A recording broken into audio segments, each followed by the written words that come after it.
जुहुमस्तन्नो अस्तु वयं श्यामपतयोरयीनां स्वाहा इदं प्रजापतये इदं नमः ॐ तन्नो अग्निर्वरुणस्य विद्वान् देवस्य एडो वयासतिष्ठाः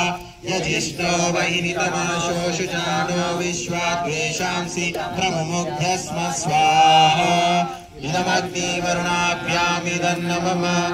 ॐ सत्वन्नो अग्निवमो भवति नेदिष्टो अस्यावुषसो वृषो अवयक्ष्मणो वरुणं रराणो स्वाहा इदमग्निवरुणाभ्यामिदं नमः ॐ इमं मे वरुणश्रुधि अवमद्याथ मृडया कामवस्युराजके स्वाहा इदं वरुणाय इदं नमः ॐ एते शतम् ॐ पद्मायामि ब्रह्मणा वन्दमानस्तदा शास्ते जमानो हविर्भिः अहेळमानो वरुणे हवोभिरुशंसमानाय प्रमोषे स्वाहा